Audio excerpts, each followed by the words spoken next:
हुमायूं कबीर का खजाना भर रहा है। ये आप देख रहे हैं, चंदे में नोटों की बारिश हो रही है, नोट ही नोट निकल रहे हैं, बक्से से नोटों की गिनाई हो रही है, चारों तरफ से चंदा मिल रहा है बाबरी मस्जिद बनवाने के लिए।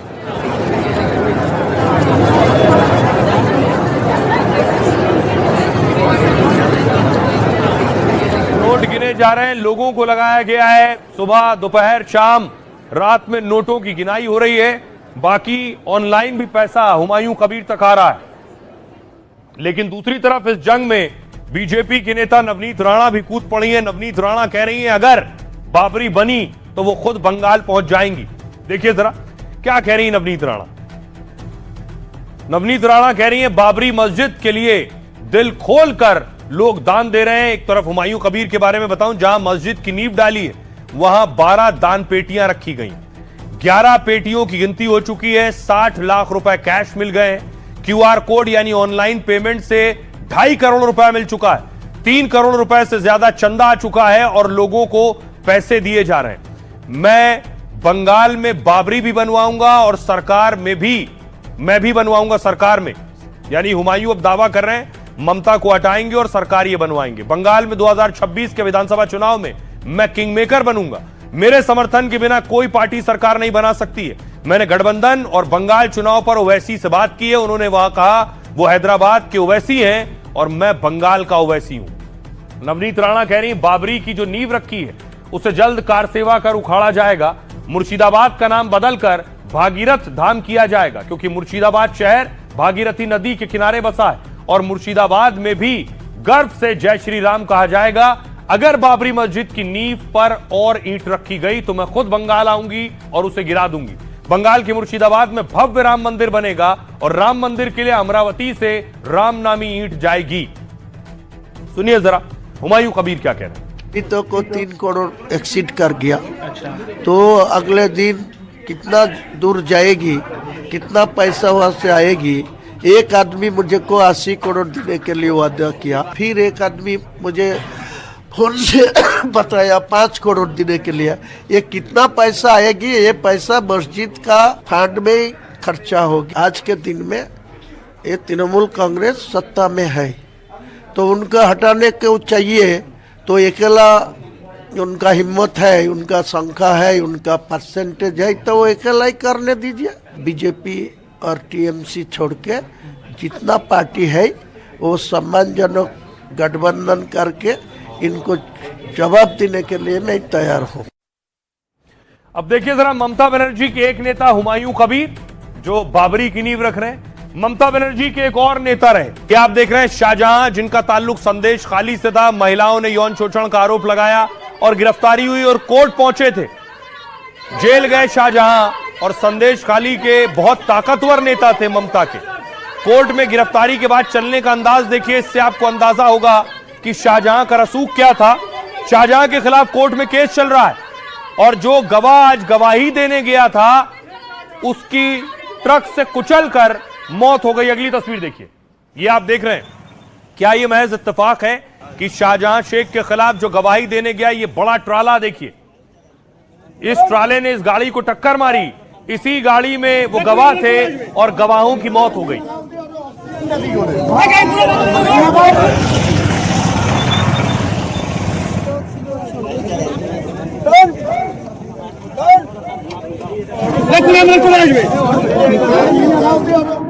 अब सोचिए जरा, ये जो नेता है, अब सवाल विरोधी ये कह रहे हैं कि टीएमसी के नेता इतने मजबूत अपने इलाके में हो जाते हैं, वो कुछ भी कर सकते हैं क्या? ये शाहजहां शेख ने करवाया है, सवाल ये उठ रहे हैं।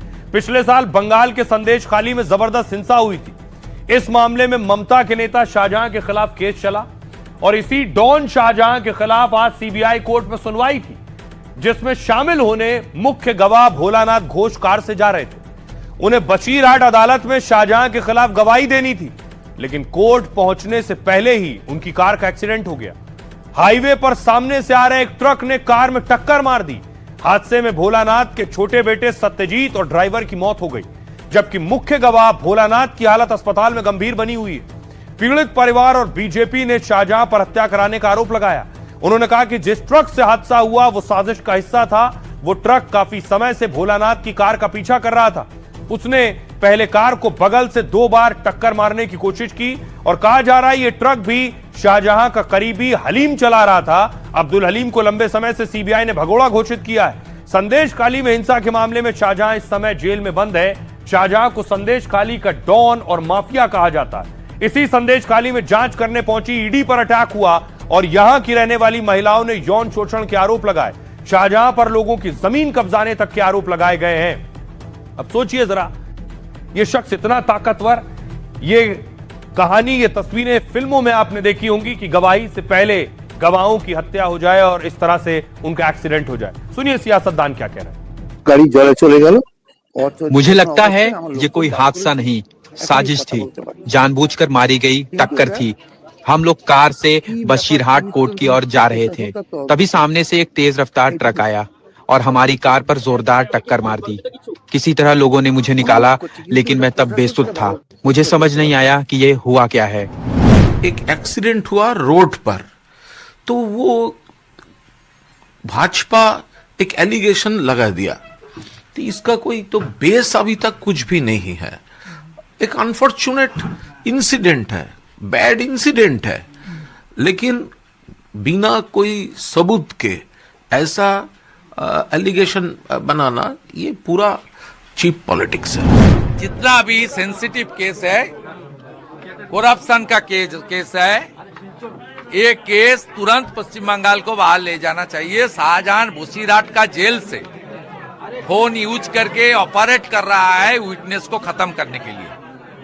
ये जो आज हादसा हुआ, इंडिगो पर सख्ती जारी है। इंडिगो को लेकर जो बवाल और हंगामा पिछले कई दिनों से चल रहा था, इस बवाल और हंगामे के बाद यह मामला कोर्ट में पहुंच गया। देखिए जरा इंडिगो पे आज कोर्ट में क्या हुआ। इसमें सुनवाई हुई बाकायदा। दिल्ली हाईकोर्ट ने जनहित याचिका पर सुनवाई की। हाईकोर्ट ने इंडिगो संकट पर केंद्र सरकार से सवाल दागे। पूछा, जब एयरलाइन फेल हो गई तब क्या किया गया। कोर्ट ने सवाल किया कि टिकट की कीमतें कैसे 30,000 रुपए हो गई। कोर्ट ने कहा यह व्यक्तिगत यात्रियों का मामला नहीं है, बल्कि इस तरह के संकट से बड़ा आर्थिक नुकसान भी हुआ। कोर्ट ने कहा कि कंपनी तय करे कि लोगों को पैसा वक्त पर मिले। कोर्ट ने कहा सरकार सुनिश्चित करे कि भविष्य में ऐसा ना हो। डीजीसीए ने कोर्ट को बताया कि इस मामले में कानूनी प्रक्रिया लागू है और इंडिगो एयरलाइन को शो कॉज नोटिस जारी किया जा चुका है। डीजीसीए ने बताया कि इंडिगो ने माफी मांगी और भरोसा दिया है। याचिका में मांग की गई है कि संकट की स्वतंत्र न्यायिक जांच हो।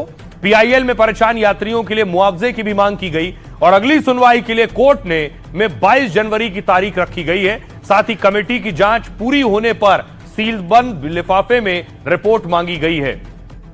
कल एक तस्वीर सामने आई जब खुद सरकार के सामने इंडिगो के सीईओ हाथ जोड़कर बैठे थे। उसके बाद यह पता चला कि कैसे सरकार ने सख्ती शुरू की है। तस्वीर आप देख रहे हैं जब केंद्रीय मंत्री से मिले इंडिगो के सीईओ और मंत्री के सामने दोनों हाथ जोड़कर बैठे हुए थे। तो देखिए जरा सरकार ने अब तक इंडिगो पर क्या एक्शन लिया है और कड़ी कार्रवाई करने की तैयारी है। टीसीए ने 8 सदस्यों की ओवरसाइट टीम बनाई है। यह टीम फिलहाल इंडिगो के कामकाज पर नजर रखेगी। टीम के 2 सदस्य कंपनी के कॉर्पोरेट ऑफिस में होंगे। डीजीसीए ने इंडिगो के सीईओ पीटर एल्बर्स को सम्मन भेजा है। इंडिगो के सीईओ को कल दोपहर 3 बजे पेश होना होगा। एल्बर्स को फ्लाइट ऑपरेशन के आंकड़ों के साथ बुलाया गया है और सीईओ के साथ कंपनी के सभी सीनियर अधिकारी मौजूद रहेंगे। इंडिगो से टिकट कैंसिल और रिफंड की जानकारी मांगी गई है और इस बीच नागरिक उड्डयन मंत्री ने सख्त बयान दिया है। उन्होंने कहा जरूरत पड़ी तो सीईओ को भी हटाया जा सकता है। इधर आज इंडिगो के करीब 220 उड़ान रद्द की गई है। कल सरकार ने कंपनी को 10% फ्लाइट्स घटाने के आदेश दिए थे। सरकार की सख्ती के बाद धीरे धीरे हालात सामान्य हो रहे हैं। इंडिगो की ज्यादातर उड़ानें फिर से वक्त पर हैं और रद्द कम हो रही हैं।